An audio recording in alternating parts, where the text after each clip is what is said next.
Oh my god, how is it September? Hello friends, welcome back. It's September. We have to make peace emotionally with the fact that it is September. It's definitely autumn. You can't tell from the appalling light quality of this video. It's autumn. This means it's almost a full year since the Fragile and I still haven't actually finished the kit that I wore to the Fragile. I'm going to choose to feel bad about that particular thing later. This is a bit of an interim Vlogsolation installment where basically I'm just going to fill you in on the various things what I have made over the past month and a bit. Some of them have been going on longer. A lot longer. Things that I've finished in the last month or so. Thing number one, I absolutely planned to make a video about this and didn't. Mostly because I filmed myself cutting out the fabric and then the battery ran out and I forgot to film literally anything else, and by the time the battery had recharged I'd finished it. It was a very quick project. This was loosely inspired by the Dress Reform dresses in that it's a piece of fabric folded in half with a neck hole at the top, and I cut into it a little bit to get some sleeves and then tapered it out. The total width of the fabric is not a lot, so this is a very straight garment. You can't see it. Oh no, it's because it's this side. I added a snap at the back to fit it slightly at the waist, which just kind of makes this sort of pleat at the small of your back. I didn't put that in a very sensible place because anytime you bend over, it opens, so I guess the thing to do there is not bend over. And I finished the neckline and the hem with this checkered wool to tie that in with the sleeves. Now the sleeves, these are great, I love these. They're not a great fit around the upper arm. I used a commercial pattern which I liked the kind of wrist arrangement, and I just sort of made the top this shape instead of the normal arm side. It's fine, it could be better fitted around the underarm. There's a lot of give here that doesn't work the best with that tunic. However, in general, I think they're great. They go super well with the dress that I made, as indeed I kind of knew they would. The long seams on these were done on the machine, and then the edges were all done by hand. I just wanted a nice, fairly mindless hand sewing project. And then they close at the wrist with teeny tiny handmade buttons and loops. These buttons are actually just circles of the same fabric gathered up and turned in on themselves until they become fabric toggles, which was a fun technique that I'm really glad that I had practice at because I was about to go on and do it again on something else. That was thing number one, is that I made these sleeves and then made that sort of tunic underdress to go with them. This is good and fine, and I'll definitely find somewhere to wear them if we ever are allowed to go anywhere ever again. No, we're not. No doom spiraling in Vlogsolation. This is a zone of positivity. We do not have slow descents into despair over what this country and indeed the entire world is coming to. Next thing, surcoats. I had this surcoat that I had made out of a 1 meter piece of beautiful, flowing, loosely woven wool. I gave it a cotton lining from an old sheet that I had lying around. I wore it to one event where I was extremely unwell. I should not have been at that event. I had an absolutely hideous cold, was injured such that I couldn't walk particularly far or fast, which was problematic because it was an outdoor event that was supposed to be camping. I'm so grateful my friend was staying in a hotel and could share. And after that event I threw it in the washing machine, which caused some problems, so I now had a weird surcoat that didn't quite... The wool felted. That wool should not have gone in the washing machine and it felted, and the surcoat no longer worked as it already did. So I just took the two pieces apart. That is basically it. For the wool one, all I really had to do, because it was felted, all of the edges were kind of finished. They're not going to fray anymore because that damage has been done. So all I really had to do was sew down the seam allowance around the neck and armholes. Things got a bit funky down at the side gore end, but yeah, we're working with it. So that became Surcoat number 1, and then Surcoat number 2, which I have honestly just been wearing because I'm trash, and it turns out during lockdown all I really want to do is wear loosely fitted cotton sacks. This is inside out, by the way. Yeah, I didn't finish one of the seams. Well, that's never going to happen. The cotton one was a bit more work in that these edges would fray, and so I turned them under, whip stitched them down along all the seams and the armholes and the neckline. It's as robust as possible because I do see this being thrown in the washing machine a lot, as indeed it has been, because I've been wearing it. What next? Let's go with the bad and then finish on a high. So I pulled out this Regency dress that I had started making, I'm gonna go with 4 years ago. I still had all the fabric. I'd got bored with the bodice. I didn't think it was long enough, and I didn't think the sleeves were long enough, which they weren't, and kind of just gave up. Actually, this was a really easy finish. I finished off the drawstring channel at the bottom of the bodice. I put shoulder straps on so we could put the sleeves on, put a drawstring around the neck and the top of the bodice. I also put little cuffs on the sleeves so that they were a little bit longer. Hemmed the bottom. That was basically all I did, because it became really obvious really quickly when I tried it on that I am not the same size as I was 4 years ago, and it gapes horribly at the back. I'm not mad about it because this is a gains positive channel. The fact that this dress no longer fits me because I now have actual body mass and I'm not just a walking skeleton, that's good. I'm okay with that. We shall continue. But it does mean that I don't really know what I'm going to do with this now, because it is small enough that it's not comfortable. So yeah, that's a thing. I have finished it. It is now in the finished pile.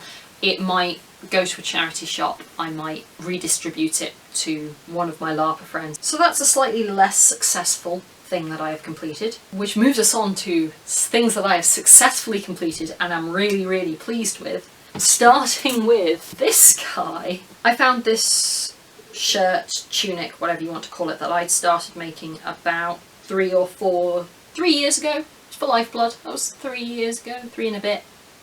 Meh. Never finished it. I had all this synthetic velvet from taking apart a skirt that I'd worn to death, and I'd tried to sew it on by machine, and either my machine skills weren't quite good enough, or the velvet did what synthetic velvet does, and buggers off somewhere while you're sewing, and it was just too difficult, so I'd left it. In the spirit of treating synthetic velvet in the way that it deserves to be treated, I decided to make this a hand sewing project because I hate myself, and so for the past 6 weeks, possibly longer, I've been sat in basically all of my online tabletop games hand sewing synthetic velvet onto this cotton tunic. So I did the cuffs, down each sleeve, down the back, down the fronts, along the hem, and then to finish it off made buttons. I didn't want to get metal covered buttons because I'm cheap, so I cut circles of synthetic velvet and wrapped them around really crappy cheap gold beads, and then ended up putting this line of Russian braid down the front because I needed some way of attaching it. And now I'm having a internal crisis over whether I should add more Russian braid to the rest of the tunic to tie it all together, but I don't know and I don't care, because the important thing is it's done and I love it. I actually really, really love it. I think it looks super chic. I think it makes me look dignified and powerful, and it's incredibly comfortable. The fit's pretty good. This is a men's pattern that I had to take something like 10 inches out of overall, because lol, men's patterns don't go down to my size, because for some reason in the West we have really bizarre expectations about body types. It was a major label costume pattern that I had to drastically resize, and I think the fit came out pretty good and I'm super happy with it. I'm really looking forward to wearing that a lot in the future. Kind of parallel to all the costuming that I've been doing. Finally got around to watching The Witcher on Netflix, and I'm obsessed. Less so with the show than with the costume design for the games, which is amazing. While my cosplay days are long behind me, I think I am going to be drawing heavily on both of these sources for inspiration as I work on my field kit wardrobe. More on that soon. Also, my partner started watching it during the depths of lockdown and was trying to tell me that they had started watching it and forgot what it was called or anything about it. So, led with, I've been watching that show, you know, what's his name, Rivery Gerald, and none of us have ever been able to forget it. So we've been watching Rivery Gerald, who is, I guess, fine, and Jaskia is every character I have ever played who isn't a raging sociopath. And in this house we stan Yennefer and all of her terrible life choices. I think she's my favourite, just because I relate very strongly to someone whose literally every decision only makes things worse. All in all, been really enjoying it, but it did also inspire me to finish off this thing that I wasn't 100% on whether I was going to finish or just throw away. I got given an offcut. Or did I buy it off eBay? I had this offcut of quilted pleather that was meant to be for making car seats out of, and I used it as the front on a tunic, and I also cut the rest out into this kind of jerkin and braces affair. Never got any further. I just put the cut out pieces in a box and forgot about them. Well, I finished it. Actually lined it with the only black fabric I had in my scrap don't really care about box, which turned out to be a piece of a kimono. So it's got these beautifully decorated inside panels, which it doesn't deserve because it is just plastic on the outside. This project ended up being a complete and total nightmare.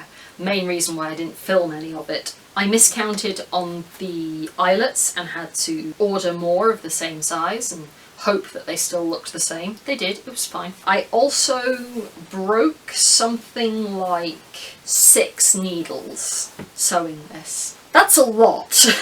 Which is why I've not actually top stitched the pleather. Was very springy, and this is something you see a lot in upholstery where they've top stitched either side of the seam. It's to hold the seam allowances down. They don't stay down. You can't iron this because it's plastic. But anyway, I did finally get it done, and I also made some matching braces. It just now needs some cording. I'm going to be vaguely heretical, and I think I am going to lace up the braces with elastic, because I think if I use black elastic and tie it into a knot and put toggles on the end, no one will know the difference. But it will solve the braces problem. That thing in LARP where you always have to go and find someone else to put your braces on for you because you just can't do it on your own. Elastic! Solve that problem. Unexpectedly, for a trashy project which was actually quite difficult for the results that I got, I really like that, and every time I put it on I start singing the song from The Witcher because it's stuck in my head now. You're thinking of it too now, aren't you? You're welcome. That, unfortunately, is pretty much it for this instalment of Vlogsolation. I don't have any in-progress footage for any of these because they were kind of done in and around other things and mostly by hand. I have got to the point now where there are no quick wins left in my works in progress box. They're all huge, barely started, vaguely horrifying projects. In my next video you will see me going through my entire kit pile to find things that need some finishing off and are not horrifying mistakes of projects that should probably never have been started, and certainly not in the way that they were. Because nothing says procrastination like going out and finding other different things to do than the things that you know you probably should. There's obviously going to be more stuff coming on the field wardrobe front. That mostly might have to wait until a little bit later in the year because I have exciting plans for October. We're gonna see how many of the exciting plans I actually complete. October's going to be a time, I hope. I need to actually like do the stuff. It'll be fine, but I have a whole bunch of videos planned, including a lot of sewing project videos, as well as some more general stuff about planning, accessories, things that you should keep in mind. We're going to maybe get into some camping stuff, which will be fun because I am a reluctant camper. The only other person I have access to, my partner, is of the school of thought that a tent is excessive. Really, if you're outside, why do you can sleep in a bag. That's fine. I'm also very aware that the standard for field camping in the UK is canvas bell tents and associated glamping. No one in this house has any truck with that, so there is a gap in our knowledge base. Hopefully at some point lockdown will ease enough such that I can fill that in with someone who owns and cares about canvas bell tents. Also, there's a non-zero possibility that games will actually be running early next year, in which case I need to make a suit of armour and should probably start that sooner rather than later. Probably. I hope you've enjoyed this video. Sorry it wasn't as process driven as videos in the past have been. If there were any of these garments that you're really interested in and would like to know more about, maybe see how I did them, any particular techniques that you want me to go into in more detail, that's pretty good because like short 3-4 minute videos I can do relatively easily.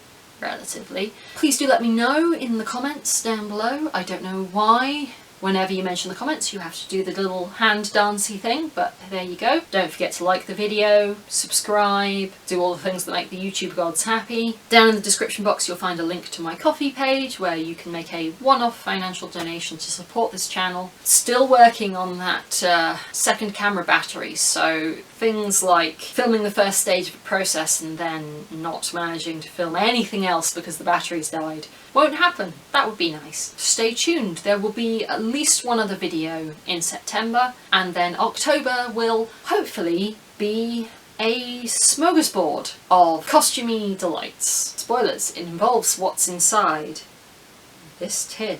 Stay tuned to find out more. I hope you're keeping well wherever you are. Look after yourselves, or I will come over there and I will find you. Have a great rest of your day, and I'll see you next time. Should I have held this quote out? I don't know. Doesn't matter. Doesn't matter. Yes, this was loosely was that cheesy? I feel like that was cheesy. Toss a coin to your witcher, oh valley of plenty, oh valley of plenty, oh. That makes a better sound than I expected. That doesn't make any sense because it wasn't the last Vlogsolation, it was the one before. Basically every tabletop game, except for Princess, because Princess takes up all of my attention. Words. Coin to your witcher, a friend of humanity. Kind of parallel to Squeaky Chair is Squeaky. I had the surcoat that I had made. Why did I clap?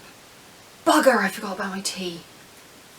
It's going to involve lots of me dashing forward to without just I didn't think that through. Hang on. Hang on.